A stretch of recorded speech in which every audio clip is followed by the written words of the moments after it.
Esta manhã está um pouco complicado, né? Está calor demais. Mas quanto mais mexemos, locomovemos, mais calor fica. Então a lição nos ensinou a estar unido, né? É bom que você esteja bem calmo aí.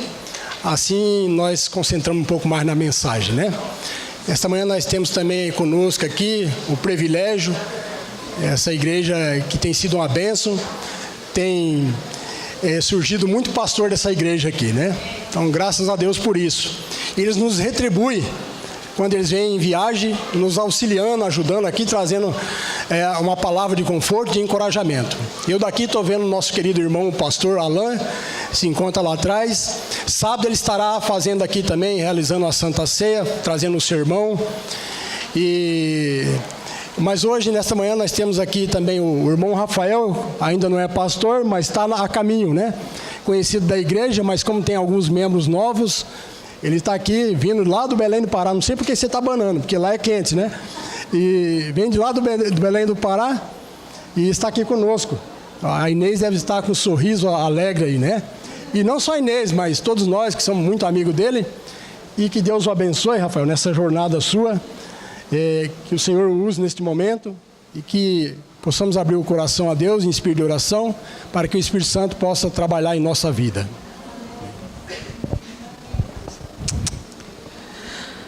Feliz sábado. Falando com o Edson ali agora, eu peguei acho que 5 vezes esse ano, eu estou meio sem o cacuete, viu? Então me perdoe. Agradeço, realmente lá no Pará faz muito calor. E eu, como sou meio fortinho, né? Gordinho, sofro, viu, irmãos? Mas eu acostumei um pouco. Mas lá no Pará agora é inverno, está chovendo, está uma temperatura um pouco melhor. Você que acostuma com calor intenso. Então eu vim para São Paulo pensando que eu ia escapar do calor. Chega aqui, o Armagedon aqui, né? Eu queria agradecer primeiramente, o Alain está aí também, ele foi algumas vezes me visitar lá na FAAMA, para dar ânimo, né? A gente quando está desanimado assim, é bom alguém vir assim e falar, vai que vai dar certo, né? E queria agradecer também a igreja da Brasilândia, que tem me ajudado muito, através da irmã Cláudia Tesoureira, Moisés Ancião, Selma, que sempre tem me ajudado, que é difícil, eu estou trabalhando lá dentro, mas... É muito difícil essa caminhada. E eu queria agradecer também em especial o casal do César e a Sueli, que tem me ajudado, o Erivaldo, entre outras pessoas. Se eu esqueci seu nome, me desculpe. Mas eu sou muito agradecido, vocês não sabem. E minha mãe, né? Minha mãe que tem me aguentado todos esses anos. Sou muito agradecido a todos vocês. Deixando as apresentações para lá, é um prazer estar hoje aqui. Hoje eu vou trazer um sermão diferente, né? Quando eu saí aqui depois do retiro de carnaval, eu decidi fazer teologia e eu sabia que não ia ser fácil, viu, irmãos? E realmente quando você chega lá, a cabeça do homem torta, viu? Se você não orar, entregar para Deus, fica muito difícil. E eu peguei meu carrinho, enchi com as minhas ferramentas e fui para o Pará. Previsão 3 dias de viagem. São mais de 2.000 quilômetros até lá. É uma estrada muito longa mesmo. Fui bem, cheguei até o estado de Goiás ali bem. Era umas 5, 6 horas da tarde. A estrada ainda estava boa, ainda tinha socorro na estrada, porque depois de Goiás não tem mais socorro na estrada. E estava tudo indo bem, né? Aí eu decidi, eu falei, como a estrada está boa, eu vou pegar e vou prolongar um pouco. E vou até umas 8 horas da noite, depois eu paro numa pousada e descanso. Mas a hora que eu fui ultrapassar um caminhão, eu errei muito a marcha, eu já estava cansado, eu errei muito a marcha. De uma quarta, engatei uma primeira. O mecânico é um erro fatal, né? Eu ouvi um barulho, eu falei, pronto, estourou o motor, estourei o motor. O carro perdeu a força. Aí parei, encostei o carro, levantei já, falei, esperando o pior. Mas Deus, graças a Deus, me livrou desse defeito. Havia quebrado apenas uma polia do motor. E pela graça de Deus, lá no mesmo momento, ali era o último trecho mesmo, ali mais 20 quilômetros, não tinha mais socorro. Não demorou nem 5 minutos, o socorro parou, me levou para uma pousada, numa cidade. No outro dia acordei pela manhã, fui atrás da peça. E a peça é difícil achar uma polia, não é fácil. Só havia em um lugar na cidade. E eu achei, e ele fez barato e eu fui. Aí fui seguir viagem. Irmãos, dali por diante foi Deus que me parou. Porque quando você entra no estado do Tocantins, em Maranhão, você tem trechos de estrada que são mais de 2 horas e meia no meio da mata. É mata fechada de um lado e do outro, irmãos. Estrada ruim. Agora, se você parar ali uma onça te pegar à noite, eu ia orando: Pai, não para esse carro, Pai, pelo amor de Deus. Não me deixa parar aqui. Era tão fechada a mata, para vocês terem ideia, que a estrada ficava escura durante o dia. Porque a mata era fechada mesmo, tinha animais mortos, bicho preguiça, tudo quanto é bicho lá no meio da... Eu falei, e Deus não deixou.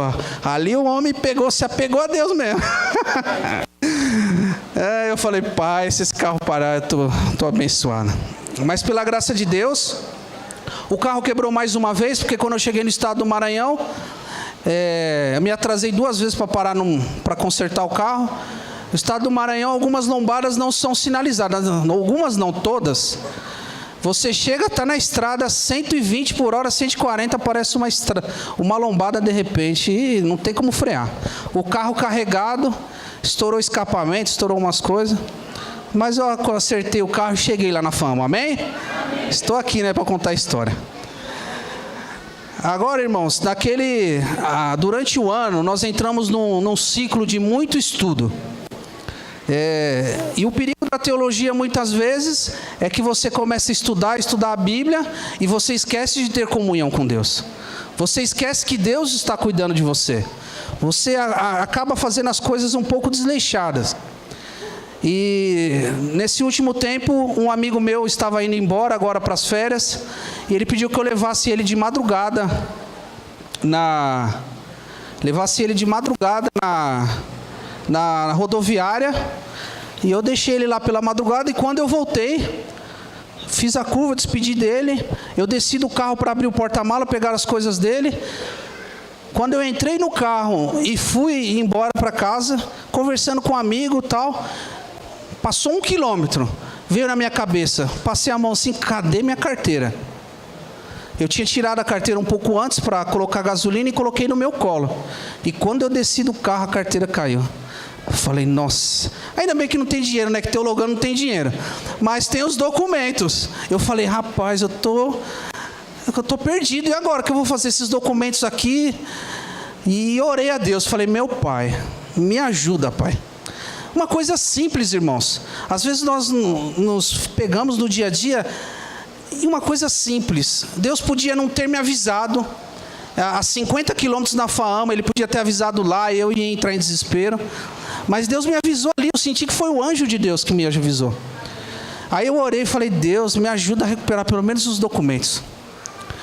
Aí eu dei a volta, já mandei mensagem para o meu amigo, falei, procura minha carteira lá, aonde parou, que deve estar lá. Aí ele mandou no mesmo momento, a carteira não está aqui. Aí eu orei a Deus de novo, falei, meu Pai, me ajuda. Eu vim ajudar o rapaz, eu tô perdido. Aí quando deu 2 minutos, ele mandou mensagem novamente, olha, o guarda achou. Falei, bênção. Achou sem dinheiro, acho que deve ter sido arrebatado o dinheiro. Mas, em resumo, irmãos, nesse ano, muitas vezes eu me distraí com a comunhão com Deus.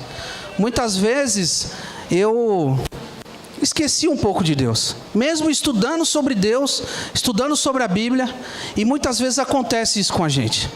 Às vezes nós vamos à igreja e nós deixamos que alguns problemas, algumas coisas tirem a nossa comunhão, e que nós perdemos o real respeito ao nome de Deus. Deus está presente aqui. O grande Deus do universo está presente aqui. E muitas vezes nós ficamos conversando, nós deixamos que problemas da nossa vida nos distraiam e esquecemos da presença do nosso Deus. Ellen White diz que nas primeiras horas, os anjos de Deus estão caminhando entre nós. Nós estamos diante da sala do trono de Deus. E eu quero trazer um verso de Ellen White que ela diz o seguinte: O sagrado e o comum estão tão ligados que é difícil distingui-los. Por essa razão é que o santuário dedicado a Deus não se deve tornar um lugar comum. Sua santidade não se deve confundir ou misturar com os sentimentos comuns de cada dia, ou com a vida comercial. E devem eles deixar para trás todos os pensamentos comuns e mundanos, pois é um lugar que Deus manifesta a sua presença. Ela está falando sobre o santuário de Deus. É como se fosse a sala de audiência do grande e eterno Deus. Portanto, o orgulho e a paixão, a dissensão, a presunção, o egoísmo e a cobiça, que Deus diz ser idolatria, são impróprios para tal lugar. Manuscrito 23, 1886. Aqui é um lugar onde Deus se manifesta. Se você acha que aqui é um lugar comum, você está no lugar errado. Aqui é o local onde devemos adorar o Supremo Deus. Então, nesse momento, eu quero fazer uma oração para que Deus possa falar ao nosso coração. Senhor amado Pai, nós saímos de nossa casa hoje pela manhã com um desejo de louvar o Seu nome, de engrandecer o grande nome de Deus, o eterno. Que o Senhor possa se manifestar entre nós nessa manhã e que Seu Santo Espírito possa falar ao coração nosso, Pai. Que as coisas cotidianas, as conversas paralelas, os celulares possam ser deixados de lado e temos a real noção da presença do eterno Deus e que possamos adorá-lo e respeitá-lo como o Senhor deseja. Perdoe os nossos pecados, esteja conosco em nome de Jesus. Amém. Esse sermão saiu de uma aula de um pastor muito querido, pastor Esinaldo. Eu peço licença aqui, que vai para o YouTube, mas esse sermão saiu de uma aula dele, que me chamou muita atenção. Com a entrada do pecado, houve uma separação entre Deus e o homem. O pecado criou essa separação, criou o elo que havia entre o homem e Deus. Mas quando foi quebrado esse elo, as conversas que Deus tinha na viração do dia com o homem já não podiam existir. Porque um Deus santo e justo não poderia ter parte com o pecado. Não poderia ter parte com o homem pecador. Se Deus não intervisse naquele momento, irmãos, o pecado seria eterno. E nós teríamos morrido naquele momento. Se Ele não tivesse tirado a árvore da vida, nós estaríamos perdidos eternamente. Essa manhã eu quero falar sobre a bendita esperança que Tito nos diz. Eu quero falar sobre o Messias que veio e morreu por cada um de nós. E nós vamos abrir alguns textos bíblicos que vamos provar no livro de Gênesis que há vários textos já que apontam para a vinda do Messias. O primeiro texto está em Gênesis, capítulo 3, versículo 15. Eu peço que você possa abrir a sua Bíblia no livro de Gênesis, capítulo 3, versículo 15.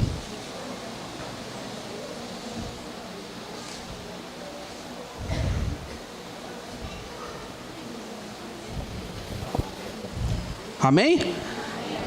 Aqui nós temos a primeira profecia messiânica.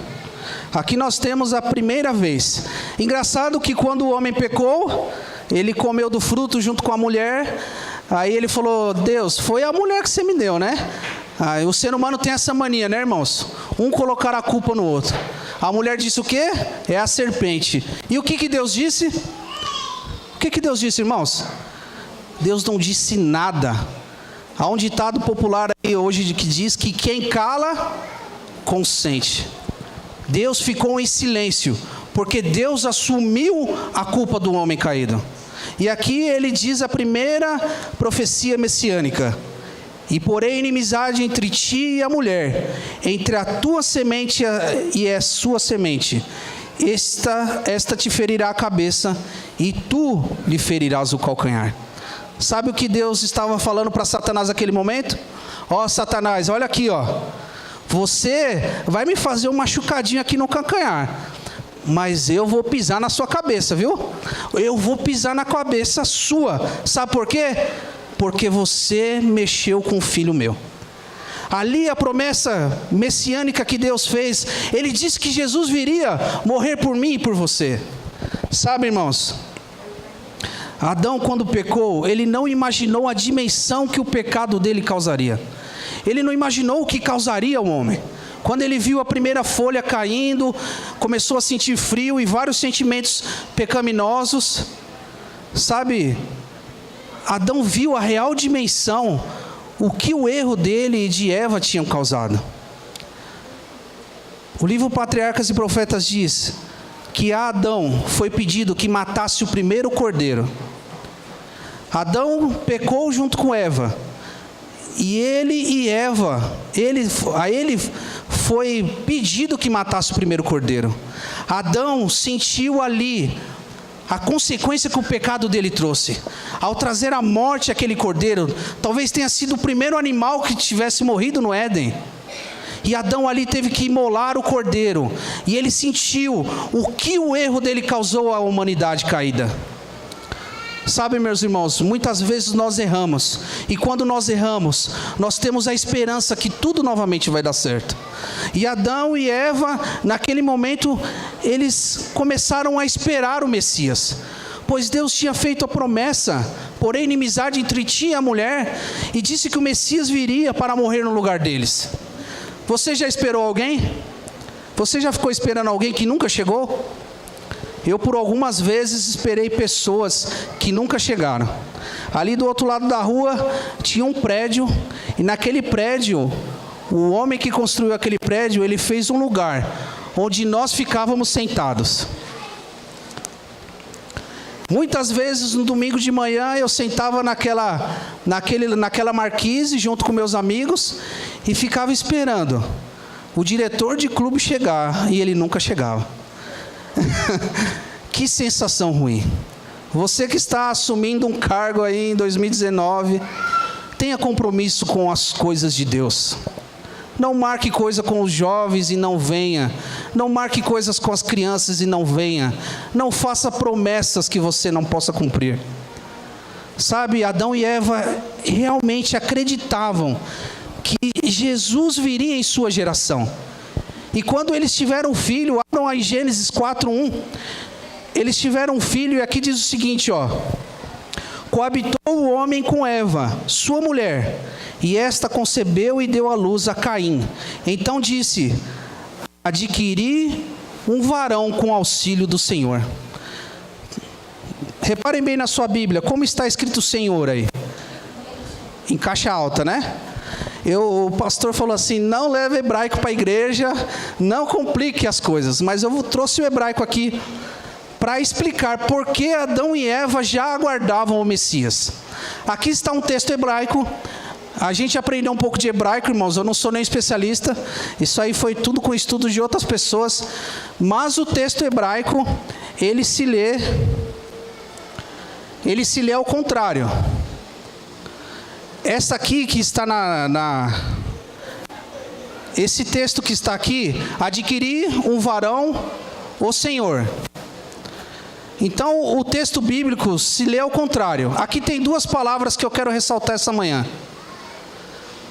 Que é o tetragrama e aquele adquirir. Lendo ao contrário, olha o real sentido desse verso que você está lendo. E disse, adquiri um homem, o Senhor. Aqui onde está o Senhor, está a presença do tetragrama. E a Bíblia, toda vez que aparece o tetragrama, é a presença do Senhor. Adquirir, irmãos, significa Caim. O nome Caim significa adquirido. Um filho adquirido. Eva acreditava que Caim seria o Messias prometido. Eva acreditou que realmente que Jesus viria ali e já salvaria o mundo. A promessa estava tão firme na vida deles. Aqui temos o tetragrama que nós conhecemos transliterado, que nós conhecemos como Jeová, né? A tradução mais aceita pelos adventistas, alguns falam que é Yahweh, mas a tradução mais aceita é Jeová.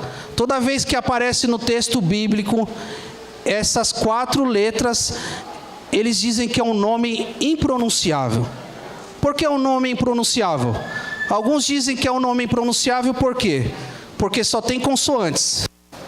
Mas o judeu, ele tem tanto respeito pelo nome de Deus, que toda vez que aparece o nome, esse tetragrama na Bíblia, eles não citam o nome de Deus. Nós temos uma vida tão comum de desleixo às vezes, que nós falamos Deus, Deus toda hora. O judeu, ele não cita o nome de Deus de qualquer forma. E toda vez que aparece esse tetragrama na Bíblia, o judeu pronuncia como Hashem, o nome de Deus. É o nome de Deus. Toda vez que aparece o tetragrama na Bíblia, o judeu tem o respeito e diz Hashem. Esse nome era o tetragrama de Deus era pronunciado pouquíssimas vezes. E tanto que a real tradução, a real pronúncia dele foi perdida. Hashem, o nome. Outra pronúncia que eles dão para esse nome é Adonai, o Senhor. O Senhor. Eles não pronunciam o nome de Deus. Eles têm respeito pelo nome de Deus, pela presença de Deus. Espera que passou muito. Agora aqui o real sentido do texto, da segunda parte que nós lemos, aqui no texto na Almeida, revista atualizada, diz o seguinte: adquirir um varão com o auxílio do Senhor. Mas o real sentido desse texto é: adquirir um homem, o Senhor. Eva e Adão acreditavam que Caim era o Messias prometido.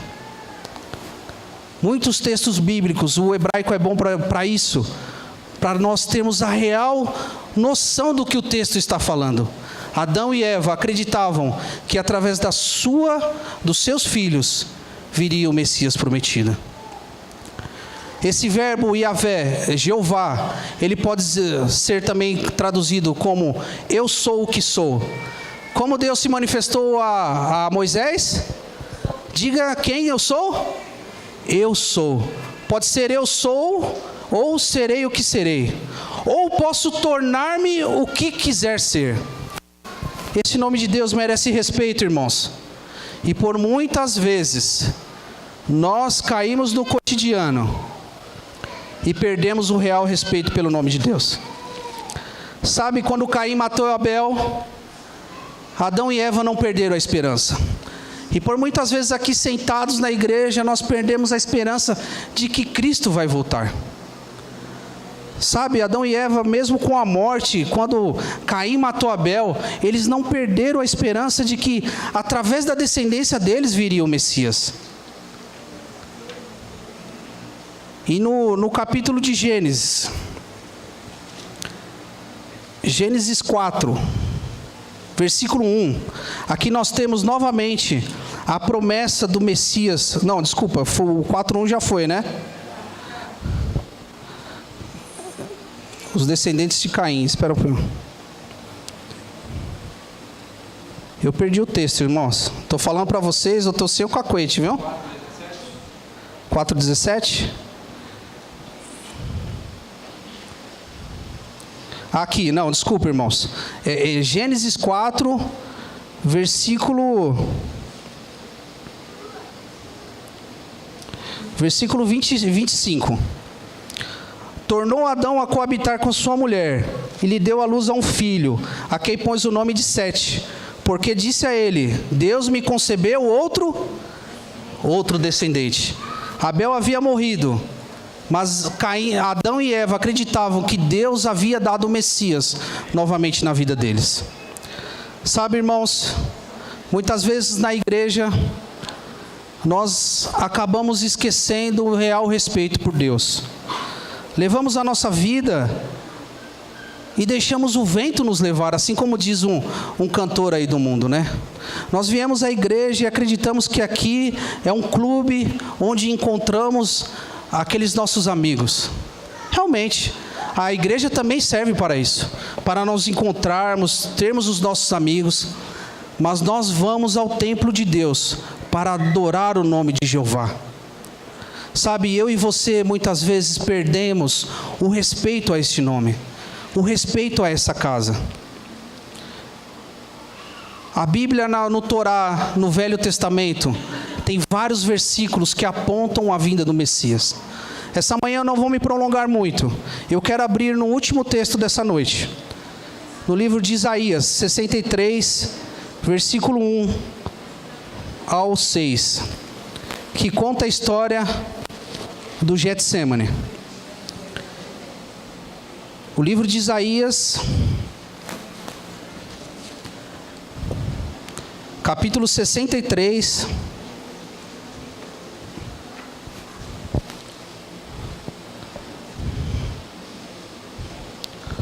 do 1 ao 6.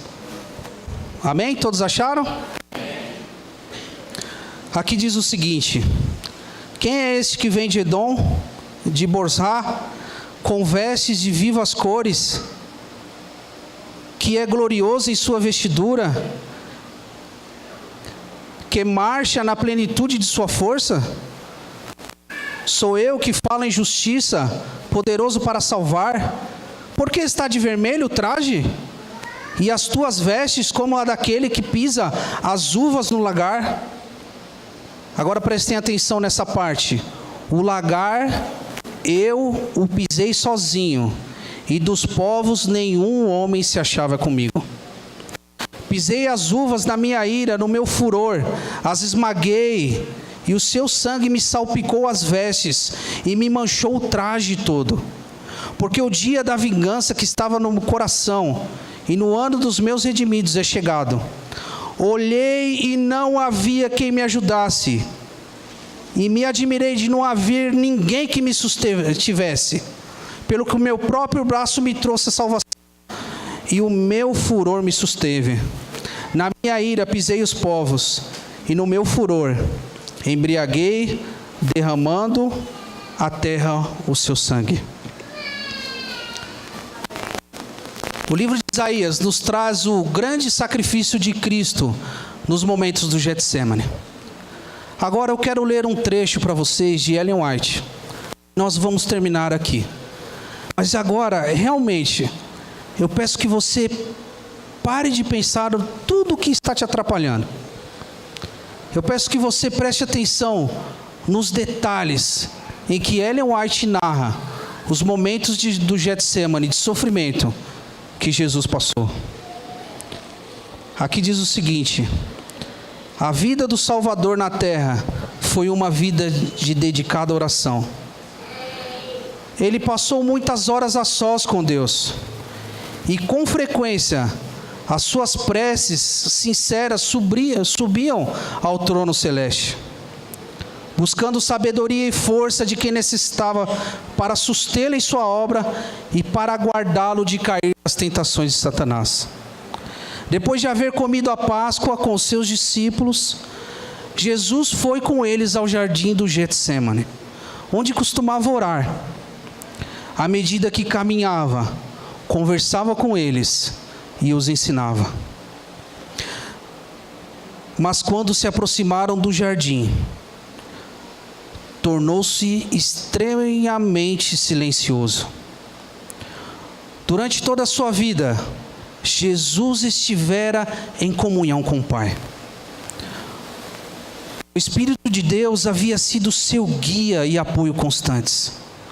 Por todas as obras que havia feito, sempre glorificava o Pai, dizendo: eu nada posso fazer de mim mesmo. Nada podemos fazer de nós mesmos. Somente quando confiamos em Cristo, podemos vencer e fazer a sua vontade na terra. Devemos ter a mesma confiança simples e infantil que Jesus tinha em seu Pai. E ele disse: sem mim, nada podeis fazer.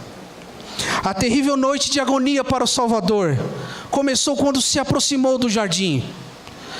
Parecia que a presença de Deus, que até então o sustentara, não o mais acompanhava. Começou a sentir o que significa separar-se do Pai. Cristo devia tomar sobre si os pecados do mundo. E quando eles foram colocados sobre eles, parecia que ele não mais podia suportar. A culpa do pecado era tão terrível que Jesus foi tentado a pensar que Deus não mais o amava. O meu e o seu pecado, o pecado de Adão e Eva e de toda a humanidade, caíram sobre Jesus. E quando caíram sobre Jesus, ele trouxe a separação do Pai. E ele pensou que Deus não mais o amava, porque ele estava na sua natureza humana.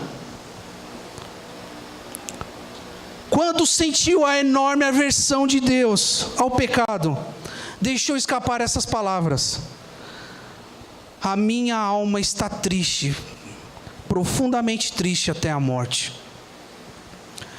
Jesus deixou os discípulos próximo à entrada do jardim, exceto Pedro, Tiago e João, com os quais entrou no horto. Eram eles seus mais sinceros discípulos e companheiros mais chegados. Mas não podia deixar que eles testemunhassem a sua intensa agonia, e disse-lhes: ficai aqui e vigiai comigo. Caiu alguns passos adiante e caiu prostrado no chão. Sentia que o pecado o separava do Pai. Tinha diante de si um abismo tão grande, tão profundo, tão negro, que tremia diante dele. O Deus do universo tremia diante do pecado, em sua humanidade. Cristo não sofria por seus pecados, mas pelos pecados do mundo. Sentia o desagrado de Deus contra o pecado, como o pecador sentirá no grande dia do juízo. Em sua agonia, Cristo agarrou-se ao solo frio, e de seus lábios pálidos ouviu o grito amargo: Pai, se possível, passe de mim esse cálice. Todavia não seja como eu quero, mas sim como tu queres. Durante 1 hora, Cristo suportou sozinho aquela terrível angústia. Então ele foi até os discípulos, ansiosos por receber uma palavra de simpatia, mas nenhuma simpatia se manifestou, pois eles estavam dormindo. Despertaram ao som da sua voz, mas quase não o reconheceram, pois a aflição do meu e do seu pecado haviam alterado o rosto pálido de Jesus. Dirigindo-se a Pedro, perguntou: Simão, tu dormes, Simão? Não pudesses vigiar nem 1 hora? Pouco antes de irem ao jardim, Cristo disse a todos os discípulos: todos vós escandalizareis. Então eles lhe asseguraram com veemência que iriam com Jesus à prisão ou à morte. E o pobre e autossuficiente Pedro disse, cheio de confiança: ainda que todos se escandalizem, eu jamais. Mas os discípulos confiavam em si mesmos, não olhavam para Jesus, o poderoso ajudador, que lhes aconselhara a fazer.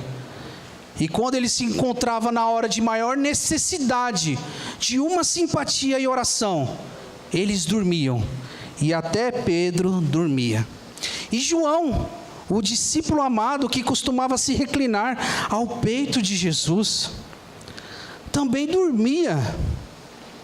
Seguramente a afeição que João sentia pelo Mestre deveria mantê-lo acordado, pois ele era o discípulo amado.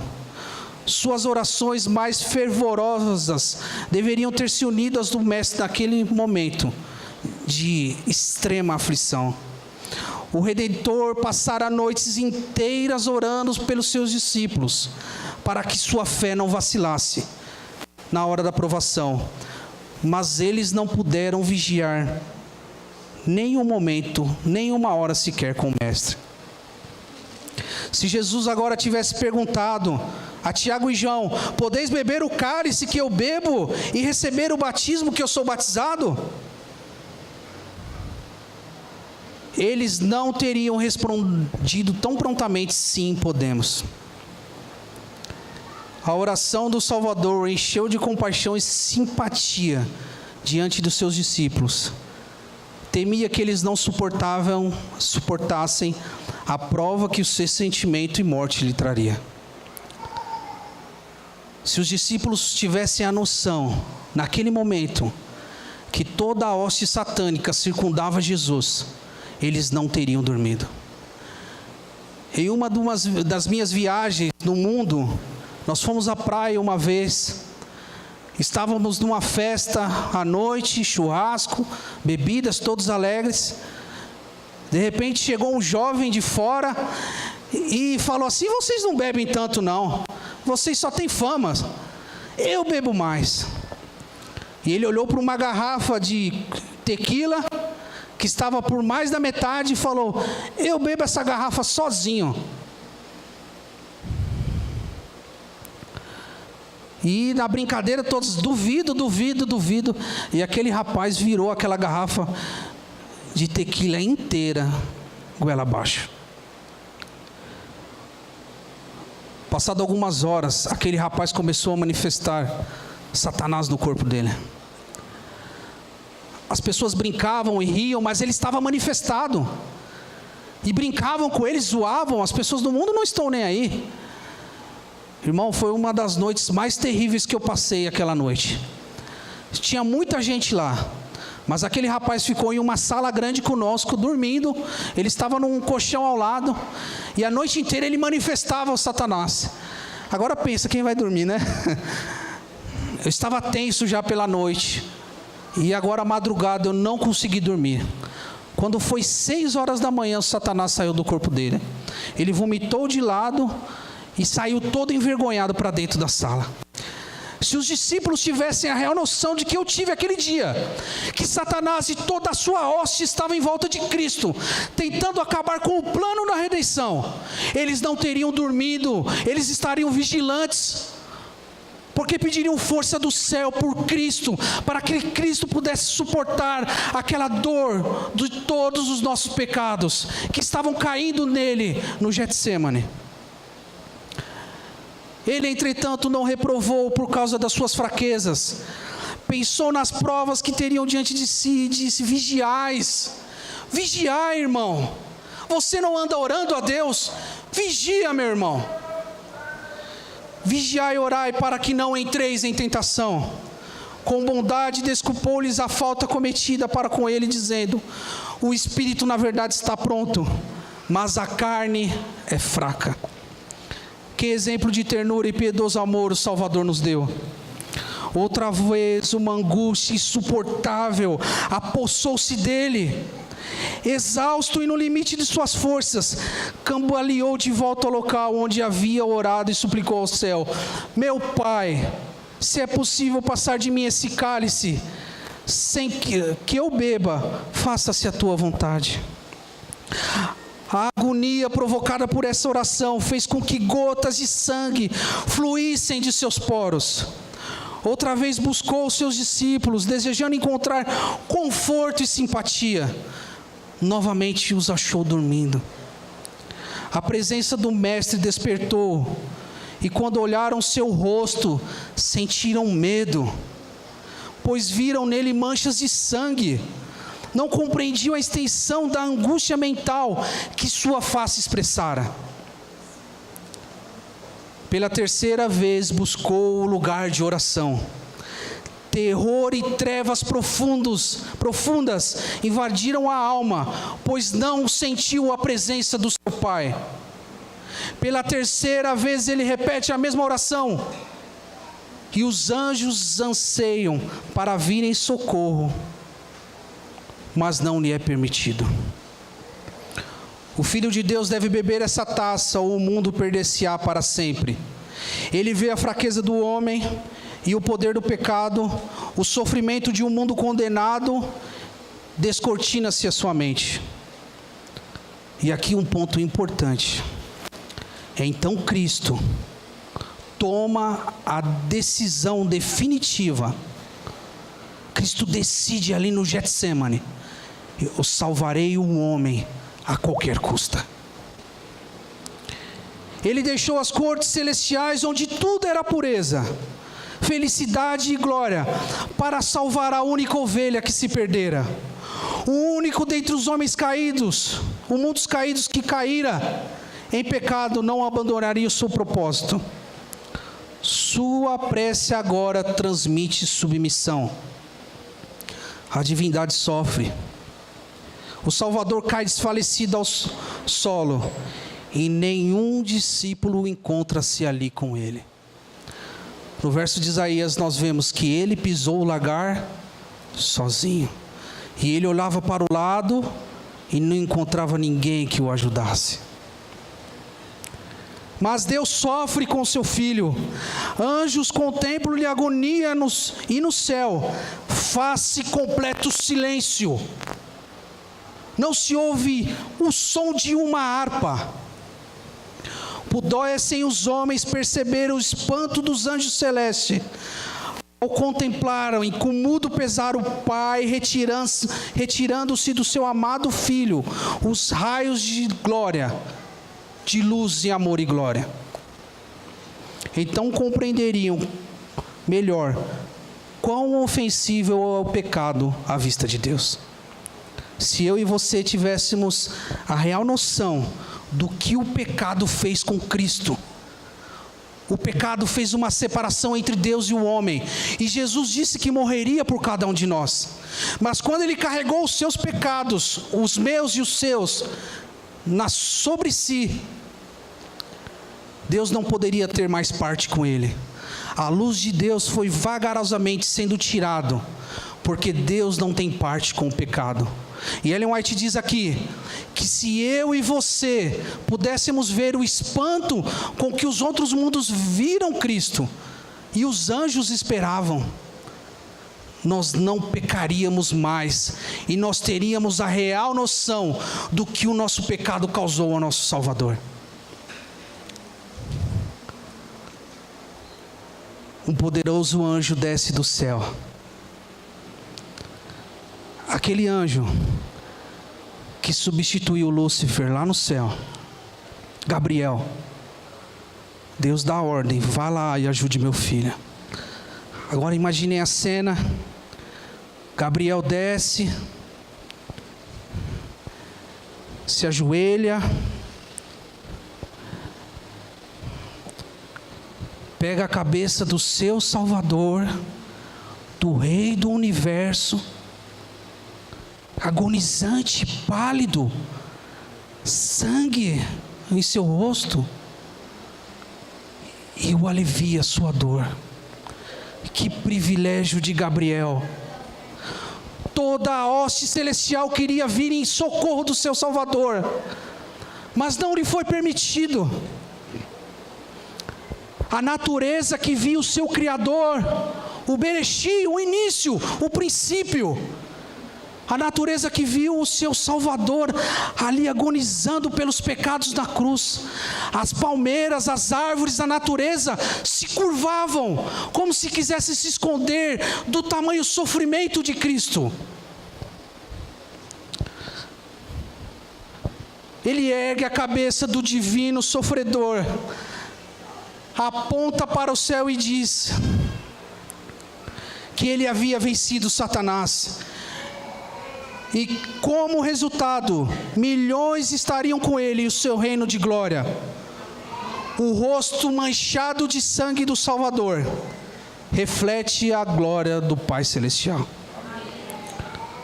Outra vez procurou os discípulos, mas estavam dormindo. Olhando com tristeza, ele disse: ainda dormis? Eis que é chegada a hora do Filho do Homem. Jesus, nos momentos do Getsemane, Ele tomou a firme decisão de morrer por mim e por você. O que está faltando para você tomar essa decisão? Você está aí cambaleando, sem oração, sem vigiar. O que está faltando para você é tomar a firme decisão de servir a Cristo. Por muitos momentos na teologia, me veio na cabeça: o que eu estou fazendo aqui sofrendo? O que eu estou fazendo aqui? E havia um grande conflito dentro da minha mente. Mas alguma coisa que me sustentou por muito tempo foi que na minha mente eu tomei a firme decisão de servir a Cristo. Mesmo diante dos problemas e das dificuldades, você e eu devemos tomar a firme decisão de seguir a Cristo. Hoje você pôde ter um pequeno exemplo do sofrimento de Cristo. Teve momentos antes da cruz no Getsemane. Ele morreu pelo meu e seu pecado. Jesus não foi tentado na mesma tentação que eu e você. Ele era divino. As tentações de Cristo eram diferentes das tentações que nós passamos. Ele foi provado em transformar as pedras em pão, a pular do alto de um prédio. Ele não foi tentado igual a nós. Mas em sua humanidade, ele sentiu a tristeza e a solidão que todo pecador tem ao se afastar de Deus. Quando ele estava ali no Getsemane, pisando as uvas no lagar, sozinho, ele sentiu a mesma solidão e tristeza que você sente na sua vida aí. Se você está longe de Cristo, você só alcançará a verdadeira paz quando você estiver ao lado de Cristo, pois Ele sabe qual é o sofrimento e Ele sabe como te ajudar. Ontem eu ouvi uma história. Um senhor passou na rua e o menino atravessou com tudo e ele atropelou aquele menino. Aquele menino era um menino de rua e ele estava com a sua esposa no carro e atropelou aquele menino e foram socorrer. Aquele senhor era um homem influente no governo, tinha uma empresa. Levou aquele menino no hospital, tratou ele bem como se fosse um filho. E quando o menino saiu do hospital, eles conversaram entre si e falaram: vamos adotar ele? Que tinham a intenção de adotaram o menino. E começaram a dar as mesmas regalias que os outros filhos tinham. E certo dia, a mãe não pôde levar o menino no hospital e falou assim: vai lá sozinho. E entregou um valor na mão dele, falou: pague a consulta. E o menino foi, obedeceu. Só quando ele chegou no meio do caminho, ele pegou aquele dinheiro que ele nunca tinha pego na mão e olhou aquelas moedas de ouro brilhantes e falou: e começou a pensar, falou: eu não vou gastar com hospital, né? Eu já sei, eu vou fazer outro destino. Vou gastar com o que eu quero. Foi, gastou o dinheiro e sumiu. Não foi no exame, não voltou para a casa daquele homem que tinha dinheiro. Aquele homem ficou muito triste, porque ele queria dar os mesmos privilégios dos outros filhos para aquele menino. Ele queria dar estudo, ele teria um emprego no governo, em uma das suas empresas, mas aquele menino trocou todo aquele direito, até o direito à sua herança, por algumas moedas. É isso que nós estamos fazendo muitas vezes. Nós estamos trocando a salvação por algumas moedas, por algumas coisas que Satanás nos dá, algumas aventuras ou desejos. A maior esperança que nós devemos ter em nosso coração é quando chegarmos no céu. Talvez você tenha olhado para várias pessoas aqui hoje, e eu fico imaginando isso. A gente chegar lá no céu e olhar nos olhos de Jesus e encontrar o único olho, um único olhar que é capaz de entender o profundo da nossa alma. Você vai chegar cheio de perguntas para Cristo, mas quando você olhar no fundo dos olhos de Cristo, você vai deixar tudo para lá, porque você vai entender que aquele olhar, Ele te compreende e Ele morreu por você. Não perca o céu pelos olhares do mundo.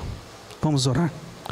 Senhor amado Pai, hoje nós tivemos a pequena noção do sacrifício que o Eterno, o nome, o Senhor, o grande Deus, que habita no trono celestial e habita entre nós, passou ali nos momentos do Getsemane, Pai, quando todo o pecado da humanidade caiu sobre Ele. E esse todo é todo, Pai. A salvação está para todos. O Senhor nos deixa livre para escolhermos, mas o Senhor morreu por todos. Sabe, Pai, a pior parte o Senhor passou na cruz. A nossa parte é pequena, e é muito pequena mesmo. É somente aceitar. Pois João declara que tudo foi feito por Ele, por intermédio dEle. Nenhuma das coisas teriam sido feitas. A nossa parte na salvação é apenas entender e entregar a nossa vida nas suas mãos. A graça é aquilo que não podemos fazer por nós, e o Senhor fez na cruz. Que nessa época de final de ano, que muitas pessoas comemoram o Natal de outra forma, que possamos ter a certeza que o Salvador hoje nasceu no coração de cada um. Que possamos trilhar esse caminho com a certeza de que o Senhor foi à frente e que o Senhor tem um caminho. Perdoe os nossos pecados, esteja conosco. É isso que lhe pedimos em nome de Jesus. Amém.